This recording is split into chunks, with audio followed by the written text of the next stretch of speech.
morning, good afternoon, good evening, wherever you are and whenever you are. When you're listening to us, it's a good time. Welcome to the Geeks Who Like Sports. As always, I'm Ray Carcillo in beautiful Los Angeles, California. Joined by my best friend in the entire world, Lee Elias, over in Philadelphia, Pennsylvania. And we have a very, very special guest on the show today. Of course, he is the co-creator of the Teenage Mutant Ninja Turtles. Of course, he is the writer of The Last Ronin. They have a new book coming out starting next week, or actually this week when this airs. The first issue of The Last Ronin 2 Re-Evolution. Of course, we are talking about our good friend and frequent guest in the show, Kevin Eastman. Kevin, how's it going today?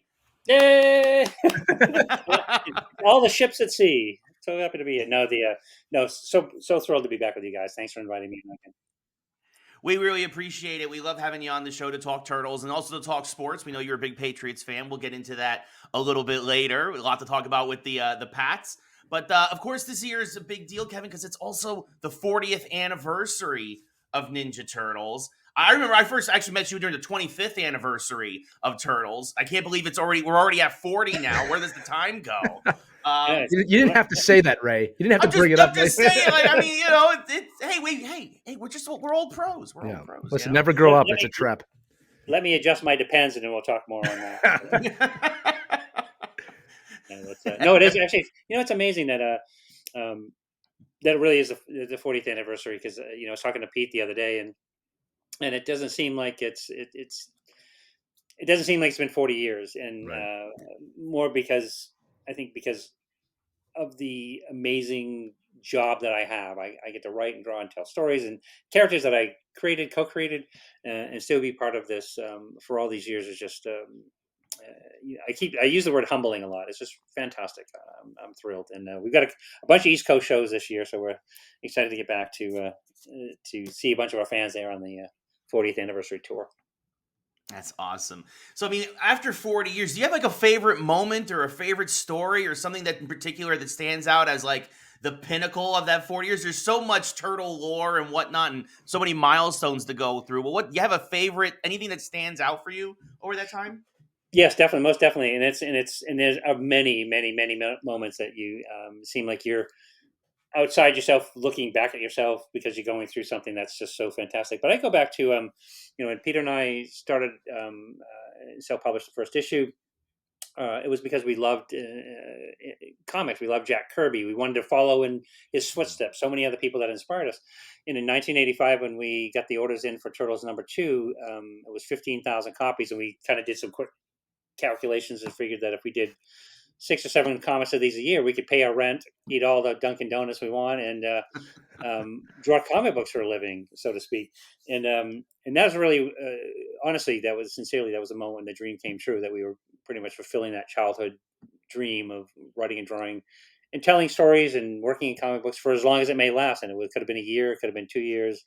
And the fact that here we are now 40 years later, and I was drawing before I jumped on with you guys, and this is it's quite the gift. I just think it's so inspirational, Kevin, on so many levels for not just people like Ray and I who are dreamers, but for everyone to see that when you have a passion, you have something you want to do, you can make it happen, right? That this and that 40 years will fly by because, as they say, when you're having fun, time does fly. One thing I wanted to ask you about, just kind of diving into Last Ronin and beyond. First off, the last time we spoke to you, it was right around when the final issue was dropping, and I just want to congratulate you again on just an incredible work.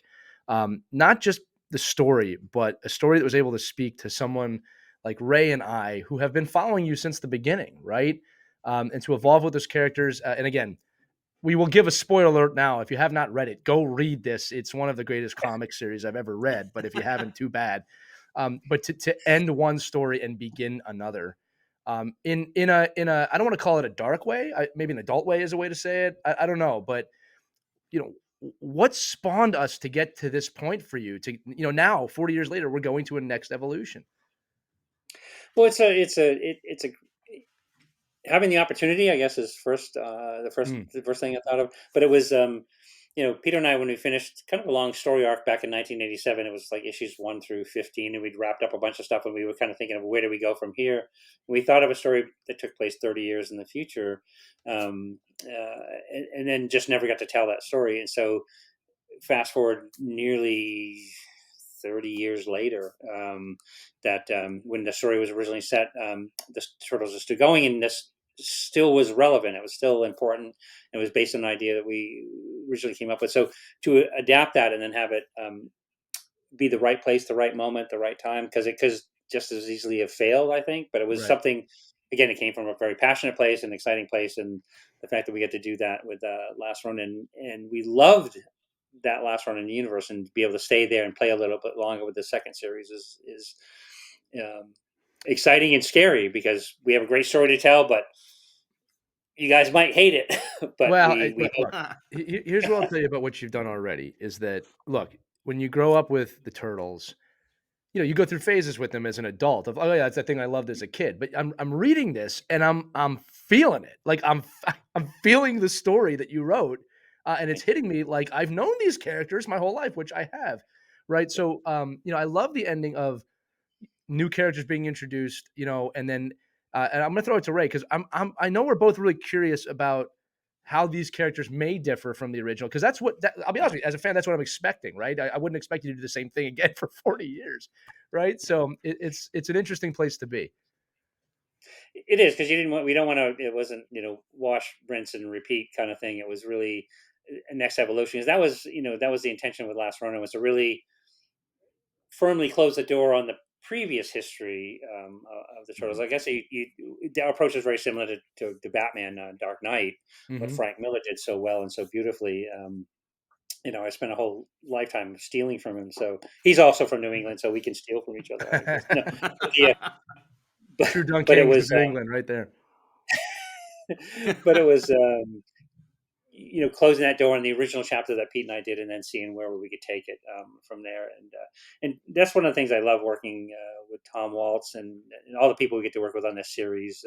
But Tom, it's all about, we're writing a story for ourselves, and so that was the important story first, and then hopefully it'll work out there for you all. So right. So with Last Ronin 2, Lee kind of alluded to it. We've got new turtles, right? We've got after the end of the Last Ronin, we have 4 new turtles. There's been some images out there that have been released of what they look like. They physically differ from our turtles, right? But they also how do they differ personality wise? Maybe how do they feel different? For folks getting into this, going into this, how, without spoiling too much, how are they going to differentiate themselves from the original 4? Well, there would definitely be, even the original 4 were very much inspired by, and there's some similarities with the new Turtles. Say with the Fantastic Four, for example. I love the fact that there was kind of this family / adopted family of these 4 people that each had different strengths and powers and personalities, and they might be at odds with each other, bicker with each other, but when it came time to become a team to solve a problem bigger than them, that's what they did. And that's the approach we had with the original Turtles. And with the new Turtles, we want to do the same thing, but break it up a little bit more, obviously update it into something, more contemporary, as well as, there's 2 males and 2 females within the context of the characters, the turtle characters. So it just was, it's just funny because I love the new Turtles Mutant Mayhem movie, and I was talking to the director and some of the guys in there, and they were saying the big challenge, because they're in their mid-30s, and I'm like, all right, I'm 62, and they said the biggest challenge was writing like a contemporary teenager, and I'm like, yeah, I have no freaking clue. Me and my wife talk to our son and go, wait, what? Are you talking Russian? I don't know. No, so it's sort of what's adapting Riz? the personality. Somebody explain Riz to us. It's very sus. It's very sus, right? LOL, what? Yeah. No, but it was so we would just wanted to make it as contemporary as possible and make it interesting and relevant, even though it's set in the future. So there we go. No, we get a little bit of leeway here. Things could have gone back a little bit before they go. There you go. Everything's new again, right? Disco's came back, bell bottoms, all that fun stuff, right? No. I don't know if that's what I hear. I don't know. I don't know. Ray, I don't know. They all have mullets, Yeah. Yeah, that's a hockey thing too. Ray, you okay if I transition to sports real quick? Of course, yeah. Because sure. I have Bill Belichick was coach of the New England Patriots for 40 years. How do you feel about him not being there? No, it wasn't 40 years. But look, we know you're a big New England Patriots fan. And look, an era has ended, as they do. I mean, kind of works with the podcast topic of today. So I'd love to get your reflections on that era of Pat's history, but also a Pats fan kind of looking forward. Well, what's interesting to me is, growing up in Maine, we had our Celtics, we had our Bruins, we had Red Sox, and we had our Patriots, and then eventually Maine Mariners, yay! But the it's hockey. But Yeah, I knew that one.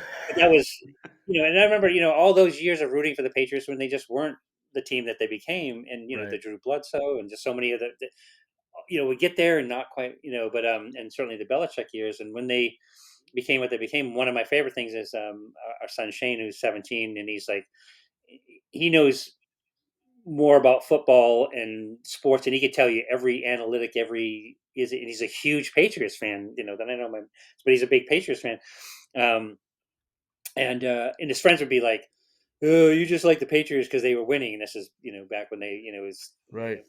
Brady was just killing it. And he goes, "No, I like them because my dad likes them, and he's liked them his whole life." And so he, even now, growing up in Southern California, he's a hardcore Patriots fan and loves them. And he's like, so that's an enjoyable thing to me to sit on a Sunday and watch them, even though it's been a frustrating year for them. And then with Belichick going, but you summed it up very well. It's like it's iconic, it's legendary. There's so many amazing things that happened during that time, that period, and it's an evolution. And so let's see where they go next. But it doesn't change the thing that we'll be still watching, and we'll still be supporting them, and still be faithful fans. And that's to the core. Dumb Yeah, Kings. don't. I always say to people, when there's dynasties or stuff, and people make fun of the team that's winning. And I always say to the people that make fun of the team that's winning, yeah, the people who are fans of that team don't care what you think right now because they're winning so much. I got that for 1 year as an Eagles fan a few years back.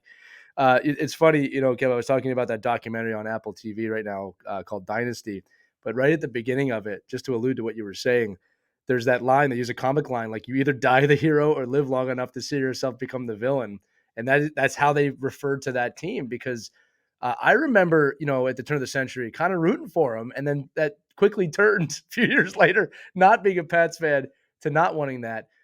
Full disclosure, Ray and I are Giants and Eagles fans, so sorry. Yes. But we're the teams that knocked you guys off a couple of times. No, yeah. It's like my wife's dad played for the Eagles. did Growing not up, know that. he Yeah. so yeah, he used, but it was a year, 2 years, I think he played for them. But no, Wow. but it's so it is always but again, it's like you had every team goes through this cycle. They're on top, and then this, and it's always a constant evolution of things. So yeah, Yeah. but Well, still Patriots fan through and yeah, through. you gotta be. Look, if you're not there through the dark times, then that you're not a real fan. I don't know what to say to people about that one, right? Yeah. Like, the amount of losses I've experienced in my life is what made me a dedicated fan.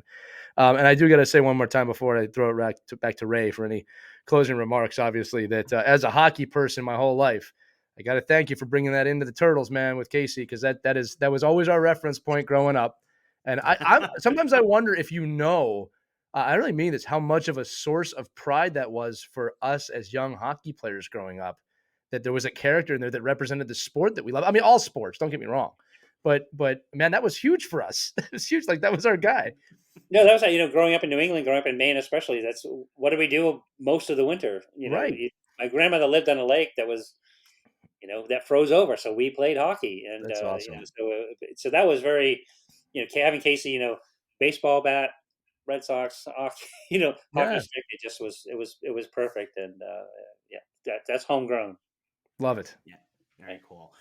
So, Kevin, just real quick, we've been talking a lot about the past, the future. We're talking about the past Patriots. We're looking a little bit to the future, though. You have a new coach. You've got a top 3 draft pick. Are you optimistic? What do you think they're going to do? What are your early predictions here in early March? Any thoughts on the upcoming season for your Pats? It's a great question, but you're forever hopeful, and because you don't know. I remember, it's like look what happened to Aaron Rodgers. I think that, and I'm just saying as an example, is like everybody got behind this big thing in this big moment, and here he is, first game in the first 2-3 plays, he's out for the season. So, but that's all you can do, and it's is it's the best shot, they're in the best position. Look where Brady came in. He was how many he was not even a real draft pick at the time, and he was a Yeah, it was backup a 6th quarterback. round pick. Yeah. Came in, so you never. you never know, but it's one of the things, and I think that's what's exciting about the sport and the events is getting behind there, waiting, and just it's the nail biters and going, okay, let's go, come on, and just being there. It's a much better feeling than watching your team completely fall apart.